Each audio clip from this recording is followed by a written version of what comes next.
Menteri Luar Negeri Rusia, Sergei Lavrov, mengatakan kepada dunia bahwa NATO telah menyatakan perang terhadap Rusia. Tapi kamu tidak bisa menyalahkannya, dia sudah tua. Lihat saja dia. Dan saya rasa dia mulai bingung dengan beberapa hal. Karena terakhir kali saya cek, justru tank-tank Rusia yang masuk ke Ukraina. Dan kalau tentara NATO benar-benar terlibat dalam perang ini, tentara Rusia pasti sudah didorong mundur sampai ke Siberia. Sekarang, sementara itu, Lavrov terus mengancam NATO. Jet tempur Rusia mencoba terbang ke Alaska. Jadi mari kita bahas semua itu di video ini. Dimulai tentu saja dengan apa sebenarnya yang dikatakan Lavrov. Mari kita dengarkan kebohongan lama Rusia. Bekerja berdasarkan prinsip-prinsip yang tercantum dalam Piagam Perserikatan Bangsa-Bangsa diambil secara penuh, menyeluruh dengan perhatian yang semestinya. Bagaimana keterkaitan mereka adalah menjadi dasar perkembangan semua negara, besar maupun kecil tanpa kecuali. Menolak untuk mematuhi prinsip-prinsip piagam adalah sebuah ekspresi dari ambisi kolonial baru yang menyebabkan meningkatnya ketidakstabilan global dan bertambahnya konflik regional. Contoh utamanya dari hal ini adalah krisis Ukraina yang diprovokasi oleh Barat kolektif. Dan kita juga, tentu saja, mengetahui sejarah kolonialisme di Afrika, di mana perbatasan ditetapkan secara sewenang-wenang tanpa memperhatikan kebangsaan. Pengakuan senjata. Dan kembali ke Ukraina, NATO dan Uni Eropa pada dasarnya telah menyatakan perang terhadap negara saya dan terlibat secara langsung. Sekarang, selama itu, Lavrov mengatakan bahwa Kementerian Pertahanan Rusia merilis rekaman jet-jet Rusia yang mencoba masuk ke Alaska. Untungnya, jet-jet Amerika Serikat segera dikerahkan dan mereka berhasil mencegat jet-jet Rusia serta memaksa mereka mundur. Sekarang, setelah melakukan sedikit riset, saya menyadari bahwa ini bukanlah hal baru. Rusia sudah melakukan ini hampir setiap 2 minggu sekali. Yang baru adalah kenyataan bahwa Kementerian Rusia sekarang mempublikasikan rekaman tentang hal ini, mencoba menebar ketakutan kepada warga Barat. Dan itu memang taktik umum Rusia. Setiap kali mereka didesak mundur di garis depan, setiap kali terasa Rusia sedang kalah, mereka ingin meningkatkan retorika bahwa Rusia bisa menghancurkan dunia. Dan kemudian, tentu saja, Rusia punya alasan yang jelas. Mereka tidak memulai perang ini dilancarkan terhadap mereka oleh NATO. Sekarang, disinilah saya ingin menunjukkan kepada kalian klip yang sudah saya tunjukkan ribuan kali. Saat di G20 Lavrov mengatakan kepada hadirin bahwa perang ini ditujukan kepada mereka. Dan semua orang mulai tertawa begitu keras sampai Lavrov tidak tahu harus berkata apa. Mari kita saksikan ini.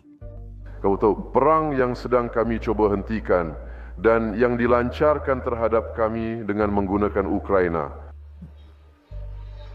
Rakyat Ukraina tentu saja itu mempengaruhi kebijakan Rusia, termasuk kebijakan energi dan secara belak-belakan untuk menggambarkan apa yang berubah, apa yang telah berubah. Kami tidak akan lagi bergantung pada mitra manapun di dunia. Sekarang, seluruh pidato Lavrov di Perserikatan Bangsa-Bangsa berfokus pada bagaimana Rusia membela piagam. Perserikatan Bangsa-Bangsa dokumen pendirian. Perserikatan Bangsa-Bangsa yang disetujui setiap negara ketika mereka bergabung dengan Perserikatan Bangsa-Bangsa. Saya rasa dia sebenarnya belum pernah membaca dokumen itu. Saya ingin menunjukkan sesuatu, lalu beritahu apakah menurut kalian Rusia pernah membaca ini. Jadi ini adalah piagam Perserikatan Bangsa-Bangsa yang seharusnya diikuti dan dijunjung tinggi oleh setiap anggota. Dan ini adalah pasal pertama, poin pertama bahwa setiap anggota harus menjaga perdamaian dan keamanan internasional. Itu memang kalimat pertama di kontrak yang kamu tanda tangani saat masuk Perserikatan Bangsa-Bangsa. Lavrov sering menyebut piagam ini tanpa pernah benar-benar membacanya. Inilah alasan kenapa para pemimpin lain tidak menganggap Lavrov dengan serius. Dan kemudian ketika mereka mengatakan sesuatu yang terasa terlalu menyentil, media Rusia menjadi sangat marah karena diplomat Rusia tidak dihormati. Itulah yang terjadi kemarin. Ini yang dikatakan Sekretaris Jenderal NATO tentang Lavrov, dan media Rusia benar-benar kehilangan akal. Dengarkan sendiri. Lavrov maksud dia Menteri Luar Negeri Rusia, saya rasa, sejak zaman Yesus Kristus. Wah, sejak itu tidak ada lagi ucapan biasa darinya. Jadi sebaiknya kita abaikan saja Tuan Lavrov. Senang sekali mendengarnya.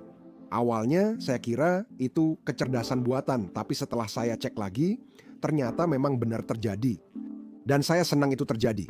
Untungnya bagi media Rusia, mereka tidak punya banyak waktu untuk marah tentang hal ini. Mereka punya banyak hal lain yang harus dikhawatirkan selain hanya komentar dari Sekretaris Jenderal NATO. Begini, Presiden Amerika Serikat sekarang secara terbuka menyebut Rusia sebagai macan kertas. Itu sulit diabaikan, bahkan untuk Vladimir Putin. Sekarang, Kremlin sangat marah tentang hal ini karena setiap pejabat Kremlin keluar secara terbuka, membuat pernyataan tentang apa yang dikatakan Presiden Trump. Jadi pertama-tama saya ingin menunjukkan kepada kalian persis apa yang dia katakan, lalu kita bisa membahas pernyataan dari Kremlin. Tapi saya sangat kecewa dengan Putin dan dia telah berjuang keras. Dia telah berjuang lama. Mereka kehilangan jutaan, termasuk sekitar 1 juta tentara. Dan kamu tahu mereka dengan semua pengeboman berat selama 2 minggu terakhir, mereka hampir tidak mendapatkan wilayah sama sekali.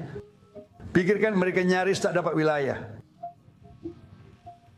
Saya tidak pernah menyebut siapa pun macan kertas. Tapi Rusia menghabiskan jutaan dan jutaan dolar untuk bom, rudal, amunisi dan nyawa mereka. Dan mereka nyaris tak mendapat wilayah. Saya rasa sudah waktunya untuk berhenti. Saya benar-benar berpikir begitu. Sekarang, ketika ini terjadi, seluruh dunia benar-benar sedang menyaksikan. Dan sekali lagi, saya tahu dunia memang selalu memperhatikan politik Amerika Serikat. Kita adalah pemain utama di dunia. Tapi minggu ini, secara khusus, sidang umum Perserikatan Bangsa-Bangsa sedang berlangsung di New York. Artinya, semua orang memperhatikan apa yang terjadi di Amerika Serikat. Dan inilah pesan yang dikirimkan Presiden Trump tentang Rusia. Jadi, tentu saja Putin tidak senang. Tapi bukan Putin yang menanggapi pesan ini, melainkan mantan Presiden Rusia dan Wakil Ketua Dewan Keamanan saat ini, Dmitry Medvedev yang menanggapi. Inilah yang dia katakan, ada sesuatu terjadi di New York. Badut bandit itu punya kokain dan gemetar dan yang satunya lagi terlihat mengantuk. Dan Trump sekali lagi telah memasuki realitas alternatif dan mengeluarkan serangkaian mantra politik tentang betapa lemahnya Rusia. Usai bertemu badut dari Kiev dan Paris, dia mempublikasikan unggahan mencolok.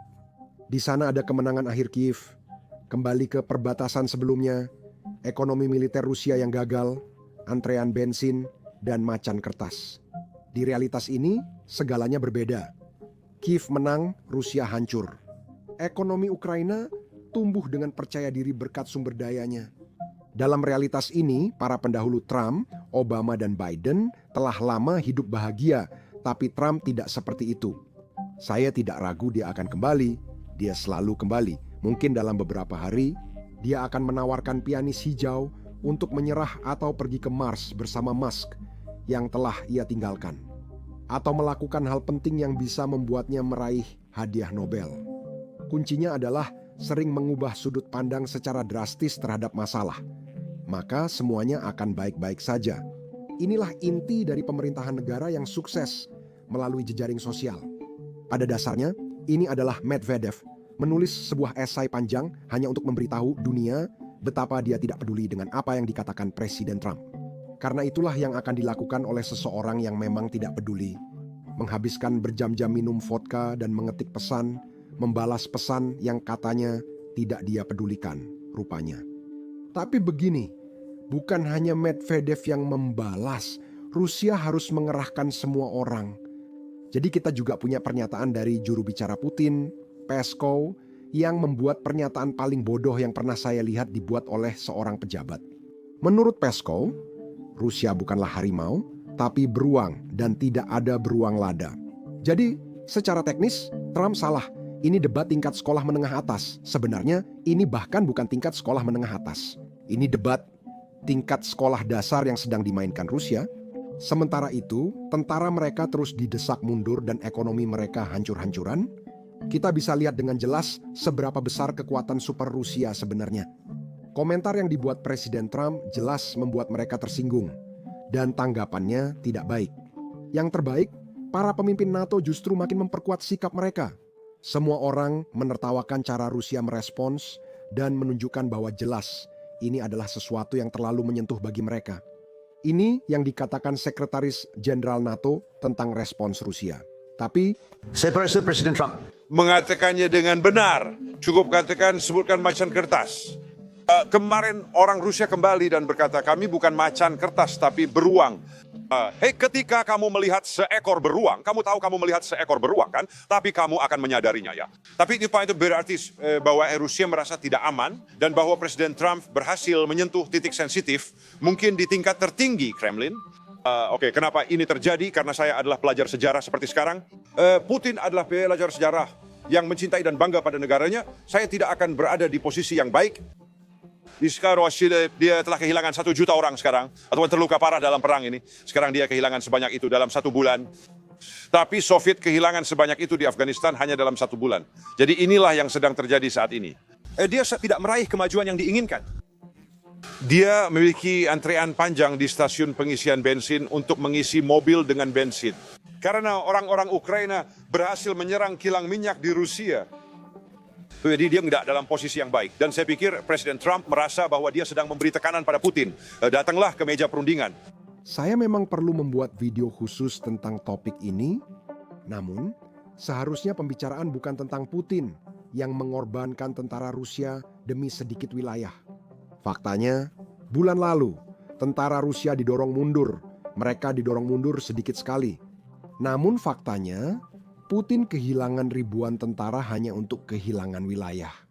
Setiap bulan, dia selalu merugi. Sementara itu, pemerintah Rusia harus menaikkan bonus yang mereka tawarkan kepada para rekrutan baru agar mereka memiliki cukup umpan meriam untuk garis depan. Keadaan tidak baik bagi Rusia dan serangan Ukraina di wilayah inti Rusia hanya membuatnya semakin buruk. Hari ini, Presiden Zelensky membuat pernyataan. Dan ini adalah ancaman yang sangat langsung kepada setiap pejabat Rusia yang memerintahkan pembunuhan warga Ukraina. Mari kita dengarkan seperti apa peringatannya. Itu dia, kami memiliki senjata jarak jauh seperti itu dari Amerika Serikat dan kami akan menggunakannya terhadap Moskow. Ya, kami bukan teroris, bahkan kami adalah rakyat kami sendiri. Hari ini mereka membenci orang Rusia karena memulai perang dan membunuh kami. Tapi semua rakyat kami mengerti bahwa kami tidak perlu menyerang warga sipil. Dan mereka menyerang kantor Perdana Menteri. Ya, dia menyerang. Jadi apa yang pilihan Anda katakan pada seseorang yang bekerja di Kremlin hari ini, apakah Anda akan memberitahunya agar dia tahu lokasi tempat perlindungan bom terdekat? Mereka harus tahu di mana tempat perlindungan bom berada. Jika Eropa tidak menghentikan perang, mereka akan membutuhkannya bagaimanapun juga. Nah, tebak siapa? Kami punya teman lama kami, Dmitry Medvedev, yang kembali menanggapi pernyataan ini.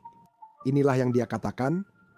Pecandu narkoba Kiev mengatakan Kremlin seharusnya tahu lokasi tempat perlindungan bom agar penghuninya bisa bersembunyi saat dia memakai senjata Amerika jarak jauh. Orang aneh itu harus tahu Rusia juga bisa pakai senjata yang tak bisa dihalau tempat perlindungan bom. Dan orang-orang Amerika juga harus mengingat hal ini. Saya rasa Medvedev lupa bahwa terakhir kali dia mengancam Amerika dengan senjata nuklir, Presiden Trump menempatkan kapal selam bersenjata nuklir di pantai Rusia. Dan kemudian, pejabat Kremlin, termasuk Peskov, harus keluar dan memberitahu dunia secara terbuka bahwa Medvedev tidak memiliki kekuasaan nyata di dalam Rusia. Dia hanyalah orang biasa yang berteman dengan Putin, jadi dia bisa pura-pura jadi presiden selama 4 tahun, sementara Putin sibuk mengubah konstitusi Federasi Rusia. Sekarang, Medvedev tidak punya kegiatan penting, jadi dia hanya nge-tweet tiap kali kebanyakan minum. Tapi kalau bicara serius, kalian sadar nggak kalau Putin sama sekali tidak menanggapi semua ini? Dan selalu Medvedev atau Peskov atau orang lain yang menyampaikan pesan atas namanya. Nah, ini adalah sesuatu yang kami bahas bersama Jason J. Smart ketika dia hadir di podcast kami beberapa minggu yang lalu. Dan begini cara kami menjelaskan mengapa semua orang merespons. Tapi Putin, mari kita dengarkan. Dan Ada alasan yang sangat sederhana untuk itu, yaitu di Rusia. Dan siapapun yang pernah mencoba memahami Rusia seumur hidup Anda, perhatikan hal ini. Perhatikan hal ini. Rusia Milulek, secara kategori yang memperbesar, kategori teratas adalah katakanlah Putin. Putin tidak pernah membuat komentar seperti kita akan memulai Perang Dunia III. Dia kadang-kadang hanya menyeratkan sesuatu, dan itu sudah sangat ekstrim. Tapi yang tidak akan pernah dia lakukan, dan memang tidak pernah dilakukan. Dia tidak akan pernah mengatakan sesuatu seperti, kamu tahu Trump atau Biden itu bodoh, atau mereka tidak tahu apa yang mereka lakukan. Tidak pernah. Kenapa begitu? Peran Putin adalah selalu terlihat seperti dia berada di atas keributan. Ingat, ini adalah kediktatoran. Semua orang punya peran, semuanya. Mereka hanya memilih untuk melakukan apa saja. Itu perannya. Dia tampak di atas keributan, seorang diplomat serius, dan seterusnya. Namun yang di bawah harus jadi anjing penyerang. Itulah mengapa ada sosok seperti Medvedev dan media populer yang didukung Kremlin, yang sering membuat pernyataan propaganda ekstrim soal ini. Kita bisa memulai Perang Dunia III dengan mengebom nuklir New York, Washington, Paris, dan Berlin. Mereka tidak akan melakukan itu. Namun mereka sadar harus kena meneruskan kekuatan, sebab pemimpin senior Rusia tak pernah menyatakannya dan selalu membedakan dua hal berbeda. Juru bicara Putin, Dmitry Peskov, tak pernah mengatakan itu. Bahkan minggu lalu ketika Trump dikatakan bahwa Putin gila, Peskov berkata, ya, kami tidak menganggapnya secara pribadi. Trump, kita tahu, sedang berada di bawah tekanan dan beban yang luar biasa saat ini. Dan kami menghargai semua yang telah dia lakukan untuk mencoba mencapai perdamaian antara negara kita. Kenapa kamu bilang begitu? Medvedev bilang, kami akan mulai Perang Dunia III. Mereka punya peran berbeda. Perwakilan Putin harus menyatakan bahwa kami tadi di atas keributan dan bertindak sebagai diplomat serius, seperti yang diharapkan masyarakat Rusia. Mireng harus bertingkah seperti badut, para propagandis, Sokolev, dan orang-orang lainnya, mantan presiden pemabuk Dmitry Medvedev. Mereka berperan sebagai penggertak sambil mengacungkan pedang. Dan Medvedev juga sama. Aku rasa dia mengikuti saluran itu karena kami tak pernah menulis apapun di Twitter. Kami baru menulis di Twitter 2 hari lalu. Tiba-tiba aku melihat Medvedev memblokir Business Basics di Twitter. Serius? Jadi semoga dia akan melihat nih.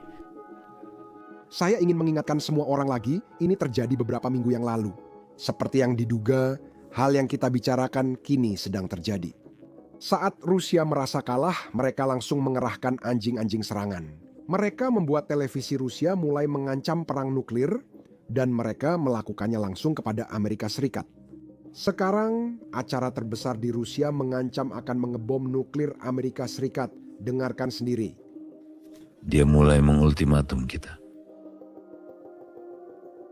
Jadi jika ada gencatan senjata, apa yang paling penting?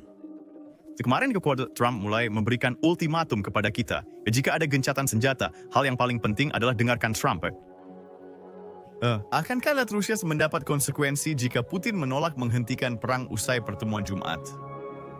Akan ada konsekuensi. Sanksi, tarif. Akan ada, saya tidak boleh mengatakan akan ada konsekuensi yang sangat berat. Ya, akan ada konsekuensi yang sangat berat. Kami akan menghancurkan seluruh Ukraina. Amerika ingin memberikan konsekuensi pada kami.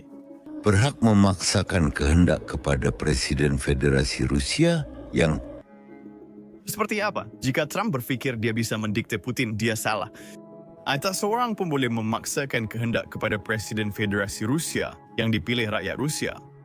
Dia mewakili aspirasi dan kepentingan rakyat Rusia, aspirasi dan kepentingan mereka. Saat Trump tiba-tiba bertingkah, seolah bisa mengarahkan dan mengancam kita, padahal kita bisa menghancurkan Amerika. Amerika juga bisa menghancurkan kita, tapi kita bisa melakukannya lebih cepat dan lebih efektif. Wilayah kita lebih luas. Sampai kini, Barat hanya memahami kekuatan. Kita harus bicara dengan mereka lewat kekuatan, karena mereka juga ingin mendikte kita dengan cara itu. Mereka tidak punya kekuatan. Kita bisa menghancurkan mereka semua dengan senjata nuklir. Kekuatan. Itulah sebabnya kita harus berbicara dengan mereka melalui kekuatan. Mereka ingin memaksakan kehendak mereka kepada kita dengan kekuatan. Tapi mereka tidak punya kekuatan. Kita bisa menghancurkan mereka semua dengan senjata nuklir. YouTube baru saja membuat pengumuman yang mengejutkan. Mereka membayar kreator sebesar $64 juta per hari. Kenapa? Karena YouTube tidak memiliki cukup kreator. Itulah mengapa kamu melihat video di beranda yang jumlah penontonnya kurang dari 1.000 seperti yang satu ini. Tentu saja, ini bukan berarti semua orang harus membuat channel. Tapi jika kamu pernah berpikir untuk memulai channel YouTube atau channel tanpa wajah, sekarang adalah waktu yang tepat. YouTube membayar para kreator jutaan dolar setiap hari Dan sekarang lebih dari sebelumnya, YouTube mendorong channel-channel baru dan kecil. Saya yakin kamu punya banyak pertanyaan tentang memulai dan mengembangkan channel. Kami sering mendapat pertanyaan lewat email dari kalian. Karena itu, kami mengumpulkan semua saran YouTube kami dalam satu video gratis. Jadi jika kamu tertarik untuk memulai channelmu sendiri, kamu bisa menonton video itu di YouTube dengan mengklik tautan di deskripsi atau kartu di layar kamu.